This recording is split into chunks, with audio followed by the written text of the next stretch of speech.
आदरणीय सम्मानीय सुनील दत्त शर्मा सर के लिए जोरदार क्लैपिंग होनी चाहिए। आज जो संपूर्ण भारतवर्ष को एक सोच से उन्होंने कनेक्ट किया और हम सब मिलकर एक विशाल परिवार का निर्माण कर रहे हैं। यहाँ कितनी माताएं हैं, यहाँ कितनी माताएं हैं जिनकी बेटियां हैं और कितने पिता हैं जिनकी बेटियां हैं। प्लीज़ हैंड रेस करके उपस्थिति दर्ज कराएं। इसमें शर्माने वाली बात नहीं है। सबसे पहले मैं करता हूं क्योंकि मैं 2 बेटियों का पिता हूं। ठीक, बहुत बहुत धन्यवाद। उपस्थिति बहुत कम है। बेटों की जनसंख्या आसाम में ज़्यादा है क्या? बेटियों की जनसंख्या कम है क्या? बेटों की जनसंख्या ज़्यादा है क्या? हैंड रेस बहुत कम है। चलिए कोई बात नहीं, जितने हैं बहुत बढ़िया। आज जिनके हैंड रेस है वो संकल्प ले, वो संकल्प ले। और मैं जिस बात को दोहरा रहा हूँ, प्लीज़ मेरी बातों पे विश्वास मत कीजिएगा, लेकिन विश्लेषण जरूर कीजिएगा। मैं हर उसमें बोलता हूँ कि दुनिया गणित से चलती है। गणित अगर आपको आ गया, धन ऋण के गणित की बात नहीं कर रहा, जीवन का गणित अगर आपने अपने जीवन का अगर विश्लेषण कर लिया तो जीवन भी बेहतर हो जाएगा। नॉलेज कितने प्रकार का होता है? धन ऋण गुणा भाग के बाद भी शिक्षा है ना? तो चलिए, जिनके हैंड रेस थे एक छोटा सा संकल्प ले। दूसरों को तो छोड़ दीजिए, अपनी ही बात करें कि मैं अपनी बेटियों को समृद्ध बनाऊंगा। जिनके हैंड रेस थे, आप मेरा सहयोग देंगे तो मुझे अच्छा लगेगा। मुझे भी ऐसा लगेगा कि मेरा अपना परिवार मेरी बात सुन तो रहा है। एक कहानी बताऊंगा, इसके बाद मेरा परिवार मेरी बात तो सुन रहा है ना। तो आज संकल्प ले कि हम अपनी अपनी बेटी को समृद्ध बनाएं। अब मैं आ जाता हूं, जो सबसे मेरे दिल के करीब योजना है वो है कन्यादान योजना। क्या कन्यादान योजना के विषय में खूबसूरती जानना चाहेंगे? अगर 100% एक विश्वास के साथ कह रहा हूं और मैंने ये रिजल्ट देखा है और महसूस किया है, अगर 100% ये बात आपने लोगों तक पहुंचा दी तो रिजल्ट इतना फास्ट हो जाएगा जो आपने कल्पना नहीं किया होगा। मैं आगे बताता हूं कन्यादान योजना क्यों बनाई गई, इसके पीछे उद्देश्य क्या है, रीजन क्या है और समाज में क्रांतिकारी बदलाव क्या आने वाला है। क्या आप उस बदलाव के लिए तैयार हैं? दूसरी चीज, अगर ये कर पाते हैं, अगर ये बदलाव कर पाते हैं तो जब भी आने वाली जो पीढ़ी है, आपके बच्चे, छोटे भाई, छोटे बहन, तो आपका या मोहल्ला, पड़ोस, गांव या तहसील ये बड़ा सम्मान से नाम लेने वाला है और सम्मान भी मिलेगा। सम्मान पता है किसको मिलता है? व्यक्ति स्वार्थी होकर अगर जो काम करता है उसको सम्मान नहीं मिलता, समाज कुछ नहीं देता। लेकिन परोपकार की भावना से, लोगों की मदद करने के उद्देश्य से अगर किसी की मदद की जाती है, वो व्यक्ति इस पृथ्वी पे रहे या ना रहे, लेकिन वो उसके विचार अगर जीवित है, वो पृथ्वी पे व्यक्ति जीवित ही है, वो अमर हो चुका है।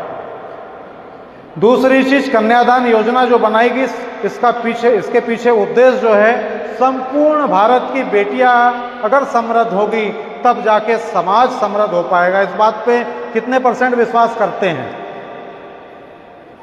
करते हैं। दूसरी चीज, शहर सक्षम होगा तो देश सक्षम नहीं होगा, लेकिन गांव सक्षम होगा तो देश सक्षम होगा 100%। आज सबसे बड़ी, आगे मैं उस सब्जेक्ट पे आऊँगा, एक साथ 2 सब्जेक्ट को नहीं लेता, कन्यादान के विषय में बता रहा हूँ।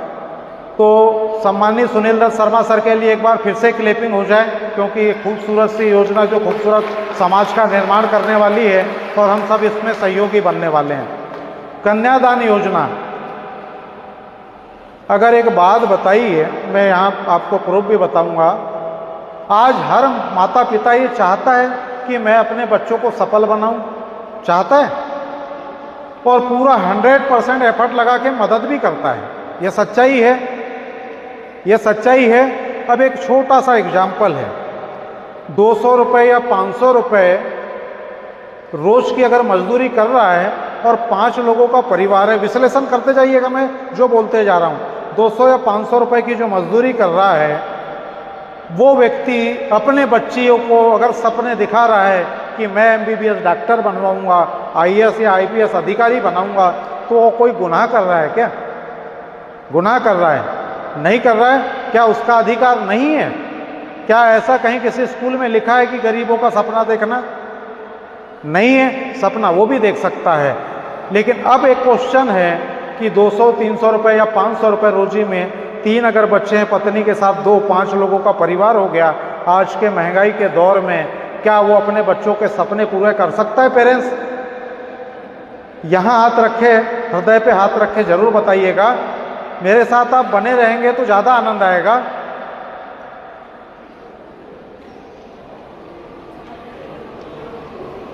सर आपके बोलने से मैं डिस्टर्ब हो रहा हूँ, सब्जेक्ट से अलग हट जा रहा हूँ थोड़ा। तो क्या कर पाएगा? विश्लेषण किया आपने? किया सर? हो कर लेगा? नहीं करेगा। उस व्यक्ति की मदद कौन करेगा? उस व्यक्ति की जो सपने देख रहा है उसका पिता, और वो बेटी भी सपने देख रही है, उसकी मदद कौन करेगा? मैं करूँगा। कैसे होगा?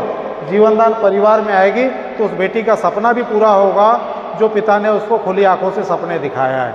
होगा या नहीं होगा? होगा। अब वो व्यक्ति मजदूरी कर रहा है, आपसी अगर अर्जेंट चर्चा हो मैम तो कर लीजिए। जो चीज़ मैं पहुंचाने आया हूं, हो सकता है एक शब्द जो आपने मिस कर दिया, वो हो सकता है एक शब्द आपके जीवन में बहुत बड़ा मूल्यवान शब्द हो और जीवन में परिवर्तन ला दे। यहाँ आने का कोई बहुत बड़ा उद्देश्य नहीं है, एक छोटी सी बात व्यक्ति के दिल में घर कर जाती है। इसका जीता जागता उदाहरण आपके सामने मैंने 2 मिनट पहले बताया। मनोरंजन जी का ना ही मेरे पास कांटेक्ट नंबर है, ना ही मेरे पास कांटेक्ट नंबर है, ना ही मेरी कभी बात हुई, ना ही कभी मेरी बात हुई। एक छोटी सी बात मेरे अंदर घर कर गई और मेरे मन को लगा मुझे आसाम जाना चाहिए। क्या मैंने गलती की? क्या गलती की? भावनात्मक दृष्टि से मुझे लगा कि मुझे जाना चाहिए, अंतरात्मा से आवाज आई। अब कैसे मदद कर सकते हैं और उसके बच्चे उस पिता के सपने कैसे पूरे कर सकते हैं? एक छोटा सा एग्जाम्पल है। पिता जो मेहनत कर रहा है या माता जो मेहनत कर रही है, उसको सफल बनाने के लिए सिर्फ एक काम करे, जीवनदान परिवार में ज्वाइनिंग करा दे। और ज्वाइनिंग कराने के बाद 10-5 लोग, ऐसा पृथ्वी पे कोई व्यक्ति नहीं है या 10-5 लोग जिसके परिचित ना हो, है ऐसा कोई पृथ्वी पे व्यक्ति? नहीं है। सिर्फ क्या करना है, उस व्यक्ति ने जीवनदान परिवार में ज्वाइनिंग ली है। आज क्या तारीख हो गई सर? 7 तारीख। 7 तारीख को ज्वाइनिंग ली, अगले मंथ 7 तारीख को उसके बेटी के वॉलेट में 2100 रुपये आ जाएंगे।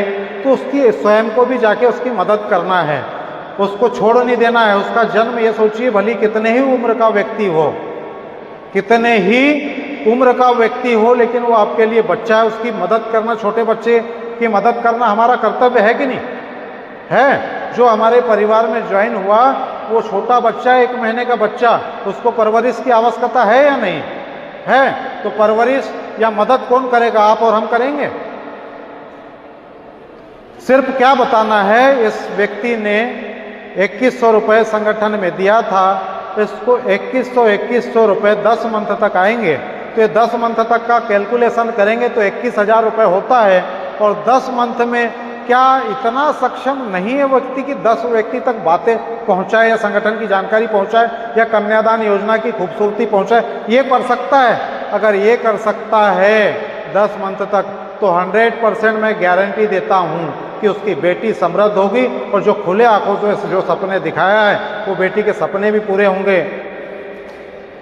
तो सिर्फ इतना करना है, धीरे धीरे बिजनेस काउंट होगा। मैंने अगर भाई साहब को बताया, भाई साहब ने और किसी बेटी को बताया, तो धीरे धीरे तो बिजनेस काउंट हो गया। अच्छा एक बात बताइए, समाज में नुकसान के लिए काम कौन करना चाहता है? नुकसान के लिए कोई काम करने तैयार है? नहीं है। ऐसा लग रहा है सर मेरी बातें नहीं पहुंच पा रही है, नहीं पहुंच पा रही है। चलो मैं इसको क्लोज कर देता हूं, बोर तो नहीं लग रहा है ना?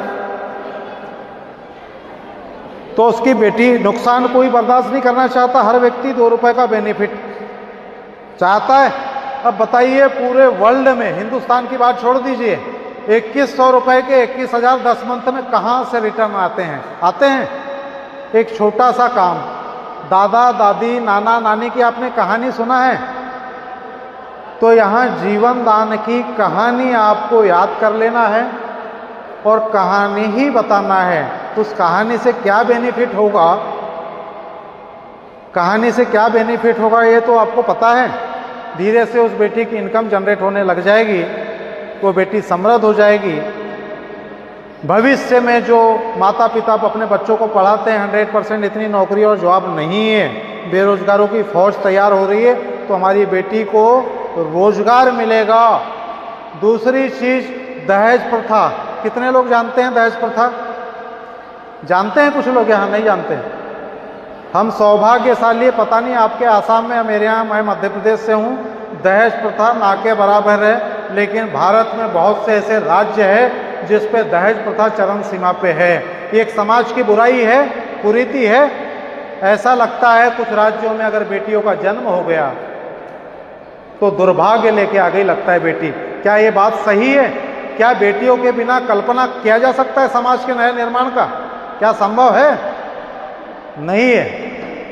तो ये अगर बेटी हमारी समृद्ध होगी, कल्पना कीजिए 10 मंथ या 1 साल में अगर 1 लाख रुपए उस बेटी की इनकम अगर जनरेट होना स्टार्ट हो गई, वो साक्षात हमारे जीवन दान की लक्ष्मी स्वरूपा बेटी होंगी, उससे दहेज की अपेक्षा कौन करेगा? इस प्रकार से समाज में क्रांतिकारी बदलाव लाया जा सकता है, लेकिन एक व्यक्ति कुछ नहीं कर सकता, लेकिन एक व्यक्ति अगर शुरुआत करे तो बहुत कुछ किया जा सकता है।